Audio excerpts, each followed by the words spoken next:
Halo para trader, kembali lagi di analisa mingguan kita untuk tanggal 29 Desember sampai 2 Januari. Ya, sebenarnya ya cuma 2 harian, 3 harian aja karena biasanya bank libur jadi mereka libur juga lumayan panjang ya. Akhir tahun biasanya 31, 1 itu udah libur sama tanggal 2. Jadi 31, 1, 2 biasa libur. Jadi kita cuman Senin, Selasa aja.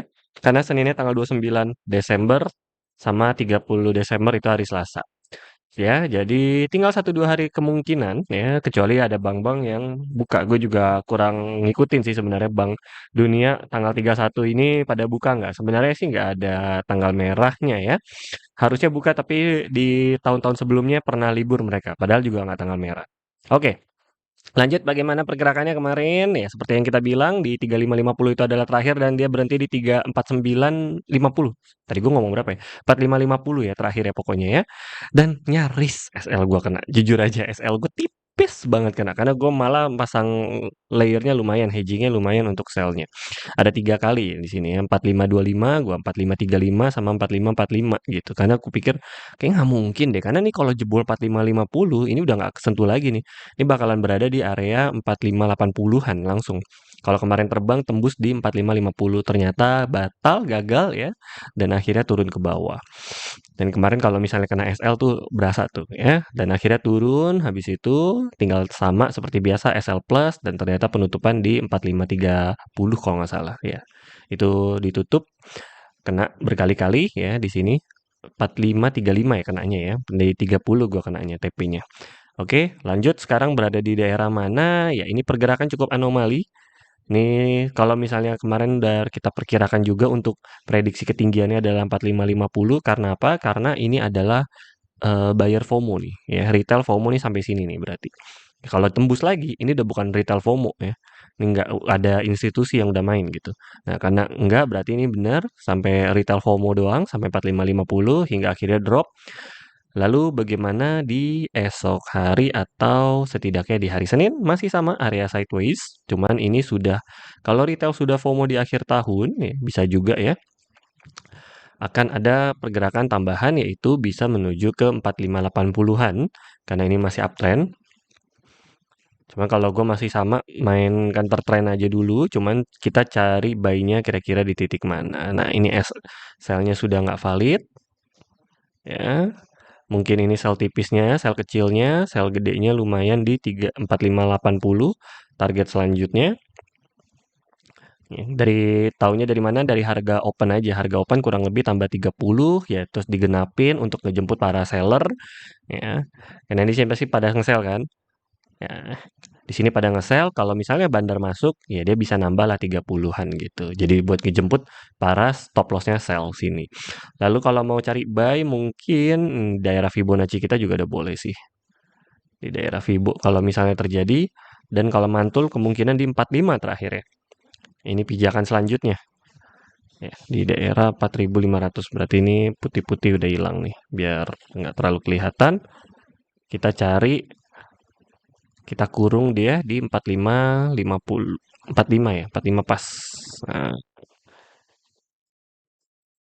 jadi sell-nya 2 kalau misalnya terbang lanjut karena kemungkinan kalau volumenya nggak terlalu tinggi, biasanya akhir tahun tuh volumenya nggak terlalu tinggi ya. Biasanya volumenya tipis ya. Tapi ya nggak tahu ya, tiap tahun historinya beda-beda. Kali-kali di kali ini historinya berbeda, maka tetap kita akan jaga-jaga. SL gue di mana? 4475. SL terakhir. Ya, di bawah sini aja deh. 445 4465. Oh, lotnya lebih kecil lagi berarti. Ya, 4465 SL terakhir. Nah, kalau di atas 4580-an. Nah, tinggal lihat volumenya spike-nya setinggi apa. 4585 mungkin SL terakhir kita. Di bawah di 4465 SL terakhirnya.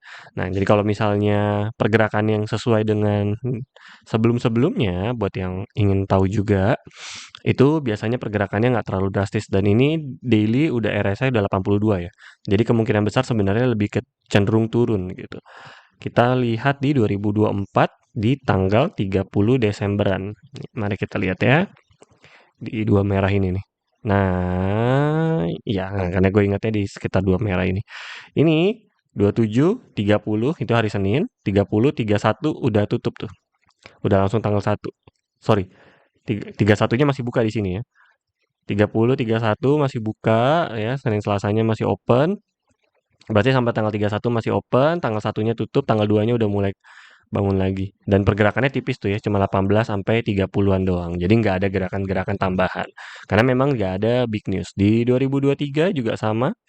Mari kita lihat 2023. Oke, ini ya di candle panjang ini nih, nggak jauh.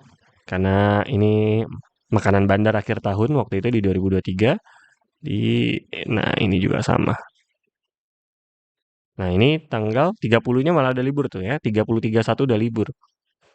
Dari tanggal 29 langsung lompat ke tanggal 2. 30, 31 udah libur. Oh pas di ketepatan di Sabtu Minggu juga. Sekalian ini libur panjang ya 2023 ya. Nah, jadi intinya tidak ada pergerakan yang gimana di akhir tahun sama bandar. Jadi seharusnya sideways-nya plus minus tadi 33 ya. Gitu. Mana nih? Ini daerah 2000-an. Jauh banget. Oke, kalau plus minus kurang lebih 30-an, maka ini daerah 33 berarti turun ke 45 itu tepat. Dan kalau terbang berarti ke daerah 60-an ya, 80 boleh lah ya. Nah, jadi plus minus kurang lebih di daerah 30-an antara dia naik atau turun. Kalau prediksi gue masih kemungkinan besar untuk turun. Kenapa? Untuk membantu RSI. Supaya kalau dia mau terbang lagi, dia ada tenaga. Dia kalau enggak dipaksa gas terus, dia nggak ada tenaganya nanti. Ini udah 82 nih. Mentok 90 kan palingan, 92. 82 tuh udah ketinggian. Jadi yang ada malahan gue mendingan cari sell atau bahkan buy-nya yang 45 ini dihilangkan karena agak berbahaya. Lebih aman masih cari sell ke daerah 4480 ke titik netral yang kemarin kita sudah bilang. Ya.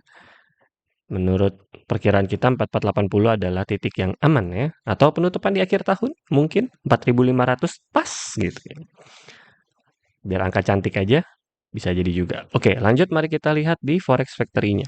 Forex Factory-nya sendiri di sini tanggal 30 31. Mana sampai tanggal 2? Kok hilang? Cuma 30 doang. 30 ada pembukaan. Ini 2024, 2025 harusnya 2025, 2026. Nah, terus error-error nih. Oke. Ini tanggal 29-nya nggak ada big news. Selasa tidak ada big news. Rabu FOMC meeting di akhir tahun jam 2 pagi. Wah, penutupan ya. Ada unemployment claim ya dia ya. Terakhir kali penutupan benar-benar penutupan akhir tahun. Jadi mungkin ada pergerakan yang seperti dibilang ya. Kurang lebih 30-an lalu di tanggal 1-nya sudah bank libur sampai 2 awal, 2 siang. Jam 2 siang baru open, lalu tanggal 31-nya masih open sampai malam hari. Ya, big news-nya malah tanggal 31 ya. Mendingan kita udah liburan aja lah ya, tanggal 30 terakhir lah ya, atau 31 pagi enggak, jangan. 30 terakhir boleh lah. 31 pagi, ini kok ini cacing-cacing naga-naga nih penutupan akhir tahun pasti banyak nih ya. Ini akan ada pergerakan volatile juga nih antara naik atau turun ya. Trader nih suka nih ya akhir tahun apakah cacing-cacing naga-naga ya kan tambahan untuk jajan di awal tahun baru atau penutupan di tahun 2025. Cuman kalau gua mending kita nikmati saja liburannya ya. Atau kita nontonin orang live ya. Di belakangan lagi suka di TikTok tuh banyak yang nge-live. Ya, mereka trader news ya. Full margin ya silahkan lah ya. Kita tenang-tenang aja ya. Nikmati saja liburan kita kali ini. Oke, segitu saja analisa harian dan mingguan kita. Perkiraan gue masih untuk besoknya adalah turun ke bawah. Untuk seminggu ke depan masih area sideways sambil menunggu dulu hasil newsnya kemungkinan di akhir tahun yang FOMC meeting. Kita akan lihat dulu, pantau dulu kemungkinan di hari Kamis atau Jumatnya baru kita analisa harian lagi pergerakannya seperti apa. Untuk seminggu ke depan perkiraan berada di area 4500, tidak terlalu jauh naik atau turun, masih area sideways untuk tenaga biasa biar RSI di daily-nya itu ada tenaga untuk naik ke atas. Jadi kemungkinan terbesar turun ke bawah sampai ke 4480-an. Ya, kalau di bawah lagi lebih bagus supaya ada tenaga untuk dia dorong naik lagi ke atas gold-nya di tahun depan. Oke, so segitu saja analisa harian kita kali ini atau mingguan kita. Salam cuan dan selamat tahun baru untuk penutupan analisa mingguan kita kali ini.